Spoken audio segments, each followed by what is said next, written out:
بسم الله الرحمن الرحیم. ډاکٹر مالا علی کردستانی مبارک سنوي نوي ویډیوګانې او خبرې مخې ته را روانې دي.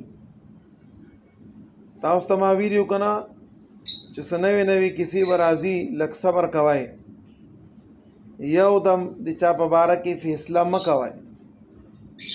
خلک وایي دا ټپه پکې لا بله. په دې ویډیو کې تاسو وګورئ چې هغه د یو اوښې مجاز اسکي او ورسره د اوښې پی ملاو کړي دي او په خپله اسکي،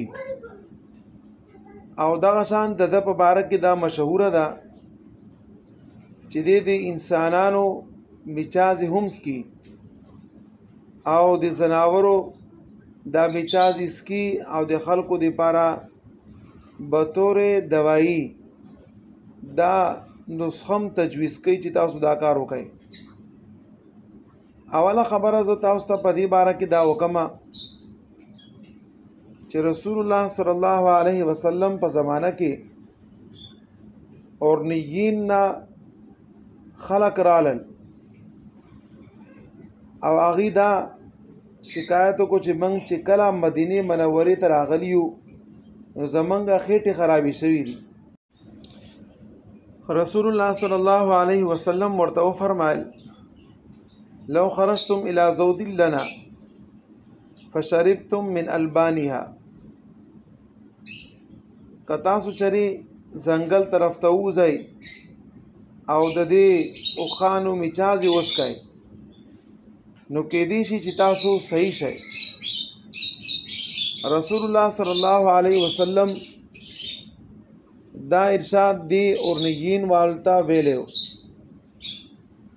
او پدې کې دا خبره ده چې د هغه بیماری د میچاو سره صحیح کېده نو رسول الله صلی الله علیه وسلم ورته فرمایل چې میچاز یې مسکه او د هغه پيوم مسکه، لیکن بیا د هغه نه وروسته دا حدیث منسوخ شوی دی او د دې د منسوخ کېدو دپاره ناسخ حدیث هغه دا دی ما کان الله لیجعل فی رجس او فی ما حرم شفا، چې کوم شی ګندی هغې کې د یو مسلمان دپاره شفا نشته. بل یو حدیث کې رسول الله صلی الله علیه وسلم فرمایي ان الله لم يجعل شفاءكم فيما حرم عليكم، کم شیزونه الله پاک تاسو دپاره حرام کړي دي هغې کې ستاسو دپاره شفا علاج نشته. او دا شان علما دا هم فرمایي چې رسول الله صلی الله علیه وسلم دا ارشاد صرف د خلکو سره خاص و او د هغه وخت پورې و بس. د هغې نه وروستو بیا د یو حرام شیز نه شفا اغستل او بطور علاج هغه استعمالول د دې نه علماء کرام منع کوي. او دغه شان بعضې حضرات دا فرمایي چې وګوره رسول الله صلی الله علیه وسلم دا شان ویلي استنزهوا عن البول فإن عامة عذاب القبر منه، چې د مجازونه خپل ځان بچ کوئ ولې چې د دې په وجه باندې د قبر عذاب کیږي. نو د دې حدیث په وجه باندې د حرام شیز نه او د مجازونه خپل ځان بچ کول او دغه شان د مجازونه علاج کول چې حرام شی دی، سخا شی دی، ناجایز شی دی، بالکل ناروا ده. نو مالا علی کردستانی دی ویډیو کې چې کله دا کیسه ما وکتله نو زه په خپله ډېر زیات پریشانه شوم شاید دا سړی کومه طریقه کوي. دغه شان د ده په باره کې دا خلک وایي چې د عراق په یو جومات کې صفائی به کوله او بیا خلکو د هغه جومات نه وباسو. خیر دا هم څه خبره خاص نه ده.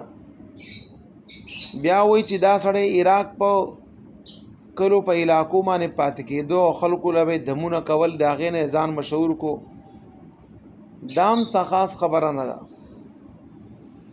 بیا دا خلک دا خبره کوي چې کله د ښځه څوک لړ شي نو دی ورته یو خاص ګبین یاد کړي چې دغه ګبین استعمالوي او دکان والا سره د کنټي کې او پیسو کې د ایسي نو دام څه خاص خبره نه ده. بیا دغه شان د په باره کې اقدام خلک وي چې د عراقي دینار په حساب سره 6 میلیونه روزانه پیسې ګټي. نظام چې دام څه خبره نه ده.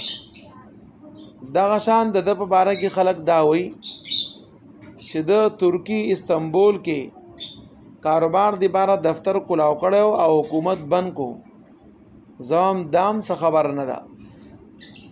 بیا خلک دا وایي چې په سعودیا کې 2020 کې د کاروبار شروع کړو او د ملک نو باسو. زم دام څه خبره نه ده چې د دې خبرو په وجه باندې یو سړی دا وایي چې د علاج نشي کولای. دا ټول خبرې یو طرف ته دیتا الزامات هم ویل کېږي او دیتا خامخا د یو سړی بدنامیم ویل شي چې څوک د چا نه مخالف او دغه بدنامي کوي. لیکن دا نه چې په دې ویډیو کې چې کوم دا دې طریقه کوي او مجازي په خپلم سکی او خلکو د پارم دا نسخه تجویز کوي نو دا یقینا یو بد عمل نه. علماء کرام او نیکان خلق د دې خبرې مرګستیان نشي کولای. حقیقت حال تاسو ته خو ما ویلو چې تاسو په انتظار مانی منګ بم یو پته به په خپل ولګي چې دا سړی په سور او بو کې دی او څومره علاج کوي او څومره مخلص دی او څومره عمل له او څومره مضبوط سړی دی. یو دم د چا په باره کې دا فیصله کول هم صحیح نه دي. لیکن حالات څنګه چې مخ ته راځي نو زه به ان شاء الله العزیز د هغه حالاتونه تاسو با خبر کوم او تاسو ته خبر را رسوم. نو بیا په هغه حساب سره تاسو خپل ځان ته وګورئ او د دې سړی کارګزارۍ ته او کار ته وګورئ او بیا د هغې نه وروستو د خپل ځان او د بچو فیصله کوئ. دې پورې خلک دا هم وایي چې یاره د ځان له یو ټیم جوړ کړی دی او په هغې کې ړانده او کاڼه خلک د هغه مکرباز غوندې کې تیار کړي دي. د هغې دې ویډیو جوړه کړي او دغه شان چې مخې ته خلکو ته ورسوي او وایي چې لکه ما دا علاج وکړو. نو ځکه سویل نه شو او سویل د دې خبرې نه مخکې مناسبه نه ده. خدا را چې حقیقت به انشاءالله ډېر زر ته زره تاسو ته ښکاره شي او موږ به ټول د دې نه خبردار شو چې څنګه سړی دی او څنګه یې عمل دی.